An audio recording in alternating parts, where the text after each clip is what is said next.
ini tema kita adalah kita mau membahas terkait dengan keputusan The Fed untuk pause kenaikan suku bunga atau menahan laju suku bunga, dan ini apakah bisa menjadi angin segar untuk sektor teknologi atau tidak.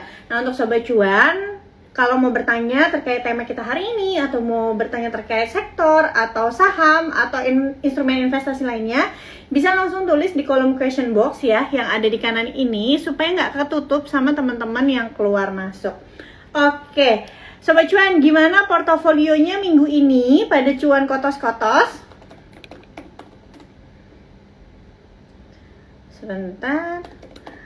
Kita lihat hari ini penutupan dari IHSG, ternyata IHSG ditutup melemah 0,23%. Seperti yang kita tahu, hari Rabu kemarin The Fed sudah memutuskan bahwa suku bunga stop ditahan, tidak ada efek yang signifikan untuk IHSG kita. Tapi kalau untuk marketnya Amerika itu Nasdaq atau indeks dari saham-saham teknologinya rally ya teman-teman. Sebenarnya kalau kita lihat untuk indeks dari Nasdaq sendiri, yaitu indeks saham teknologi di US, itu rally-nya tuh bukan hanya kemarin aja, tapi sudah dari sepanjang bulan Mei ya.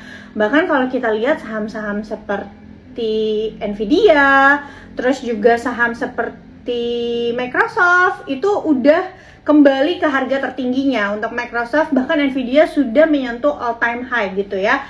Penguatan Nasdaq sendiri sepanjang bulan Mei sampai semalam itu adalah hasil dari ekspektasi bahwa The Fed memang akan menahan lajunya suku bunga gitu. Nah, kalau untuk Indonesia sendiri, untuk IHSG kita tidak melihat efek yang signifikan.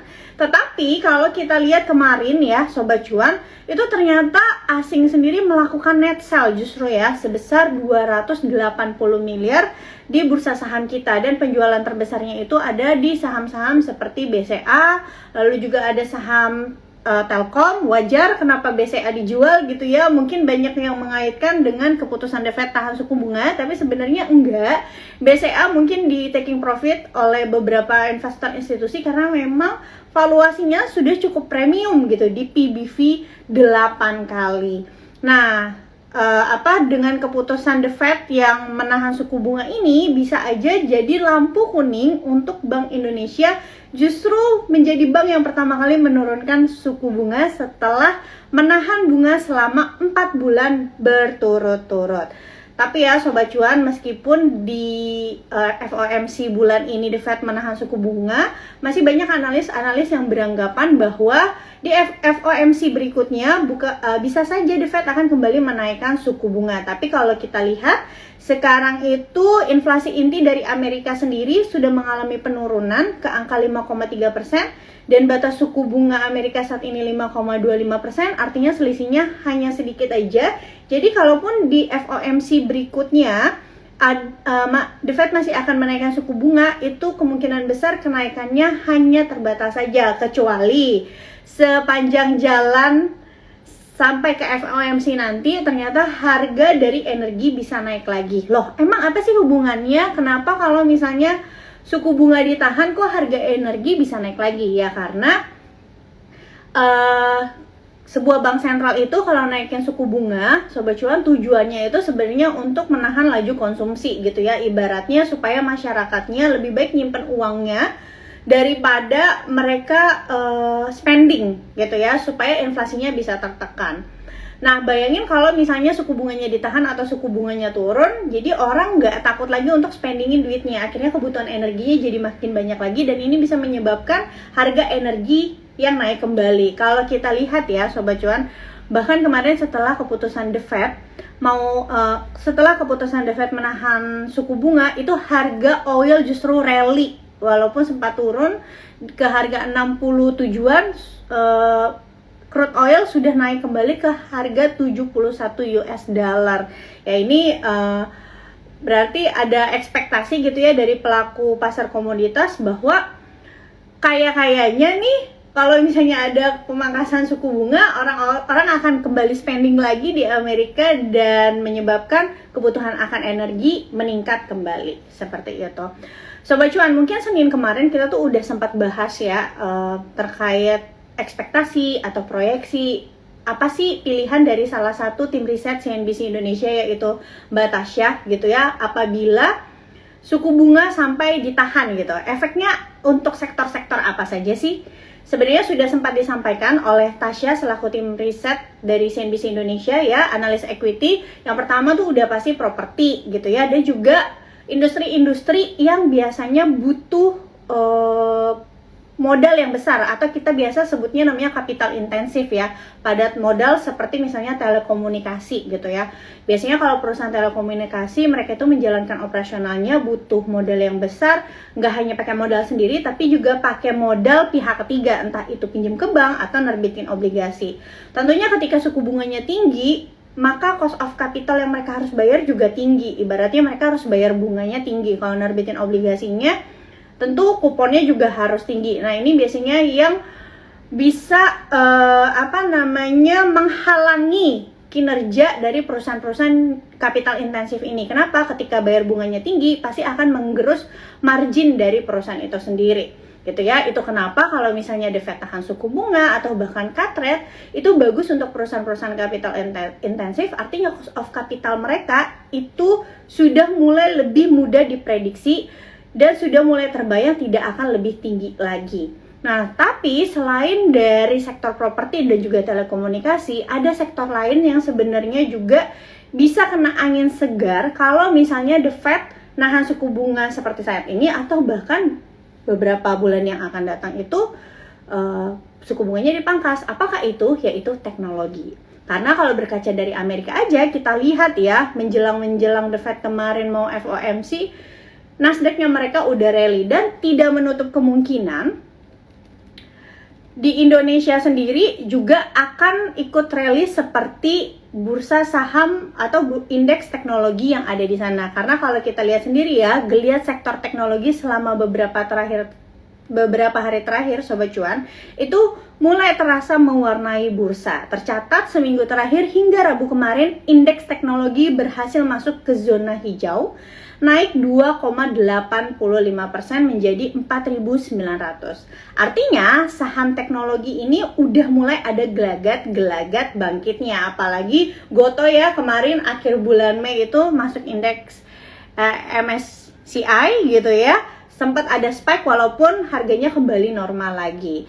Nah, apakah ini bisa jadi tanda rotasi sektoral sudah dimulai? Jadi rotasi sektoral tuh seperti apa sih?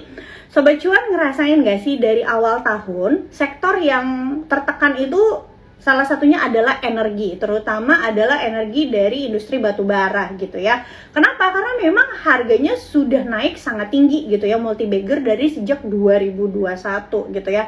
Ibarat tahun 2022 itu adalah high base dari industri batubara itu sendiri. Harga acuannya sempat $400, penjualan average selling price dari setiap emiten juga mencatatkan rekor tertinggi. Tapi di tahun 2023 sejak awal tahun sudah banyak investor institusi dan juga investor retail yang melakukan taking profit gitu ya. Kenapa mereka melakukan taking profit? Karena ekspektasi dari para pelaku market atau investor di batubara ini yang melihat bahwa 2022 high base, 2023 normalize, maka valuasinya pasti akan terkena re-rating, alias pendapatan dan juga laba bersih perusahaan berpotensi tidak lebih tinggi dibanding tahun 2023. Nah, investor-investor yang punya uang ini, yang udah taking profit dari saham-saham batubara, CPO, kira-kira larinya kemana sih? Nah, beberapa bulan ini atau secara year to date ya, dari awal tahun kita sudah mulai merasakan rotasi sektornya tuh udah mulai kelihatan. Yang pertama kemana? Ke otomotif ya. Sobat Cuan udah ngerasakan DRMA udah dari beggar-beggar, padahal tahun lalu harganya cuma Rp500, terus juga ke auto, terus juga Astra International, otomotif ya salah satunya. Terus juga ke properti ya, yang udah mulai membentuk uptrend gitu ya, seperti BSDE dan juga emiten-emiten properti lainnya gitu ya. Nah, menurut pandanganku pribadi, kedepannya tidak menutup kemungkinan rotasi sektornya yang akan kecipratan juga adalah sektor teknologi dan juga teknologi related. Jadi kalau teknologi itu nggak cuma sebatas sama teknologi ya teman-teman, tapi sektor yang mendukungnya juga, sektor yang berrelated. Misalnya seperti apa sih, kayak bank digital, itu kan teknologi related ya gitu. Jadi kalau kita lihat sektor keuangan, misalnya perbankan yang kita lihat tuh biasanya konvensionalnya doang, tapi kalau misalnya bank digital itu biasanya kita lebih condongnya itu lebih ke teknologi related. Kak, kalau TikTok aja live-nya lebih rame. Iya, coba ya nanti aku bilang ke produser aku, coba nanti kita live-nya di TikTok juga ya, di Instagram CNBC. Terima kasih atas masukannya. Oke. Nah, kenapa sih bisa kecipratan si sektor teknologi ini ya, seperti yang tadi aku udah sampaikan, karena cost of capital itu sekarang udah mulai bisa diprediksi. Efek dari The Fed menahan suku bunga, inflasi yang terus turun, banyak yang dimana banyak analis atau ekonom meyakini kalaupun nantinya masih naik, suku bunganya hanya terbatas aja. Jadi perusahaan-perusahaan yang sangat bergantung sama funding, ya funding itu adalah injek dana dari investor, teman-teman, itu mulai kembali bisa menjalankan corporate action yang mungkin sempat tertunda. Nah, Sobat Cuan, kalau Sobat Cuan udah investasi dari tahun 2021, 2022, 2020, pasti sempat ingat ya, pasti ingat bahwa tahun 2021, 2022 itu 2022 awal ya, sebelum The Fed naikin suku bunga, rame banget sama aksi korporasi. Aksi korporasi itu kayak right issue, private placement, merger dan akuisisi.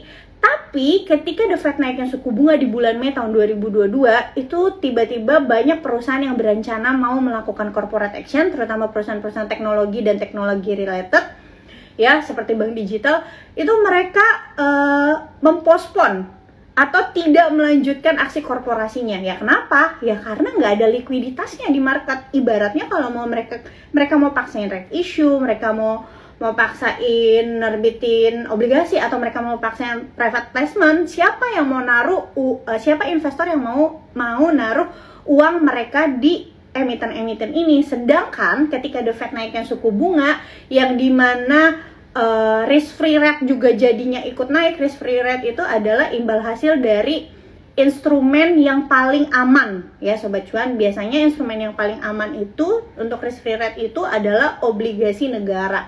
Nah bayangin ketika Amerika waktu itu dari risk free rate-nya cuma 0, sekian persen, terus naik misalnya jadi 2%, investor-investor asing merasa daripada saya taruh uangnya di perusahaan-perusahaan teknologi yang belum menghasilkan laba, lebih baik saya taruh uangnya misalnya di obligasi Amerika atau bahkan di deposito yang lebih aman tapi kasih return atau imbal hasil yang lebih tinggi daripada beberapa tahun sebelumnya. Seperti itu. Nah, kalau misalnya sekarang The Fed-nya udah tahan suku bunga, maka investor-investor besar ini yang punya duit banyak ini udah jadi bisa memperkirakan kira-kira cost of capital-nya berapa, akhirnya bisa melanjutkan kembali agenda-agenda mereka mungkin sama perusahaan-perusahaan yang hendak mereka tanamkan modal, seperti itu. Nah, cuma balik lagi kan ada pertanyaan, tapi kalau mau bandingin emiten-emiten teknologi yang ada di Indonesia itu kan beda banget ya sama yang ada di Amerika. Kalau di Amerika itu yang kayak Meta, Microsoft, itu kan mereka udah menghasilkan laba bersih ya. Tapi kalau di Indonesia itu hampir jarang yang kinerjanya itu bagus, bahkan banyakan itu masih merugi, apalagi teknologinya, kalau mereka teknologinya itu e-commerce.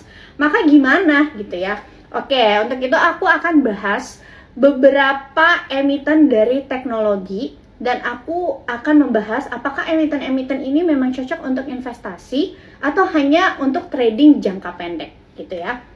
Yang pertama itu ada saham teknologi. Mungkin di sini yang aku pilihnya adalah saham-saham yang market cap-nya besar gitu ya. Kenapa market cap-nya besar? Karena liquid. Kalau asing itu atau big money itu biasanya mereka mau masuknya itu ke perusahaan-perusahaan yang liquid, karena kalau misalnya ada tiba-tiba berita aneh di ekonomi dunia, mereka bisa lebih gampang keluarnya dibanding mereka masuk ke perusahaan-perusahaan yang tidak liquid gitu. Itu kenapa kalau kalian lihat mungkin ya indeks LQ45, IDX 30. Kalian lihat kok kayak ada perusahaan-perusahaan yang sebenarnya fundamentalnya nggak sebagus itu kan, tapi kenapa dia bisa masuk ke indeks LQ45 atau IDX 30 gitu ya? Karena indeks 30 dan LQ45 itu nggak semata-mata tentang fundamentalnya aja, tapi juga size-nya atau likuiditasnya. Jadi bukan berarti perusahaan-perusahaan yang masuk LQ45 atau IDX 30 adalah perusahaan yang punya kinerja bagus, teman-teman. Oke? Sama aja kalau kayak kita lihat MSCI kan, mungkin banyak yang bingung waktu Mei kemarin, kok bisa-bisanya Gotoh masuk MSCI, padahal secara kinerja dia kan belum profitable. Ya karena yang namanya indeks itu biasanya mereka nggak hanya faktor fundamentalnya aja, tapi juga ada faktor size atau market cap di dalamnya gitu. Oke, yang pertama ada Bukalapak. Sobat cuan mungkin masih ingat ya, ketika dia IPO dia itu mendapatkan dana yang sangat besar ya. Dan sekarang punya sisa cash itu sekitar 11 triliunan ya. Walaupun masih punya cash 11 triliunan, bottom line-nya itu masih mencatatkan kerugian pada kuartal 1 tahun 2023. Kalau dibandingin sama tahun 2022, bottom line-nya itu sempat positif. Kalau Sobat Cuan ngelihatnya mungkin dari aplikasi seperti RTI Bisnis, mungkin akan kebingungan kayak, loh, kok Bukalapak ini sempat profit di 2022, tapi di 2023 kenapa dia rugi lagi? Jadi kalau misalnya udah pernah bongkar laporan keuangannya, 2022 itu keuntungannya itu sebenarnya anomali. Jadi sifatnya itu bukan organik, Sobat Cuan ya. Karena 2022 itu Bukalapak itu investasi ke BBHI, Sobat Cuan ya. Ikut harga right issue-nya BBHI di harga 400 rupiahan kalau tidak salah. Nah, pada saat itu juga harga sahamnya itu naik ke 9.000 gitu ya. Sorry, ikut right issue-nya 2021. Pada 2022 awal harga sahamnya itu sempat naik ke 9.000-an. That's why tercatat keuntungan atas investasi. Tapi keuntungan atas investasi ini bukan keuntungan yang organik, alias itu cuma keuntungan di atas kertas aja gitu ya. Karena kan Bukalapak nggak jual saham BBHI yang dia punya gitu. Nah, sekarang harga BBHI-nya kan udah turun ya Sobat Cuan beberapa waktu kemarin. That's why keuntungannya ini tuh sudah hilang di dalam laporan keuangan. So, laba bersih Bukalapak kembali merugi pada kuartal 1 tahun 2023. Tapi nih, meski bottom line-nya itu masih merugi, ada yang menarik ketika aku membuka laporan keuangan dari Bukalapak. Yang menariknya adalah ketika aku membuka breakdown dari segmen pendapatan ya Sobat Cuan. Jadi segmen pendapatan dari Bukalapak itu kan ada 3, dari mitra, dari marketplace, satu lagi aku lupa, tapi ini kecil banget. Paling besarnya itu segmen pendapatannya itu dari mitra Bukalapaknya itu loh, yang toko-toko kelontong. Yang kedua itu dari marketplace itu berarti aplikasinya dia gitu ya. Nah, jadi pendapatan dari segmen marketplace-nya ini tumbuh 523% year on year kuartal 1 2023 dibanding kuartal 1 2022 gitu ya. Dimana pada kuartal 1 2022 itu pendapatan dari marketplace ini hanya 42 miliar. Sedangkan ketika kuartal 1 2023 itu naik menjadi 264 miliar gitu ya. Meski ada PR untuk Bukalapak sendiri adalah harus memperbaiki atau menekan kembali pengeluaran terutama dari COGS itu bahasa Indonesianya beban pokok penjualan dan juga beban operasionalnya gitu. Nah, kesimpulannya dari aku apa untuk Bukalapak? Jadi untuk Bukalapak sendiri menurut aku kalau untuk invest, meski dia punya uang cash yang banyak ya 11 triliun, kita masih nggak tahu uang cashnya mau dipakai untuk apa. Bisa aja kedepannya dia justru jadi investment company yang berinvestasi di perusahaan-perusahaan teknologi gitu ya. Atau kita masih belum tahu. Jadi untuk investasi jangka panjang no dulu, karena lebih baik apalagi untuk investor pemula kita menunggu bottom line yang positif dari emiten ini. Tapi kalau untuk trading ya jangka pendek, jangka menengah, boleh aja kalau misalnya mau memanfaatkan momentum karena Nasdaq lagi rally. Bisa aja indeks teknologi kita juga ngikut, oke?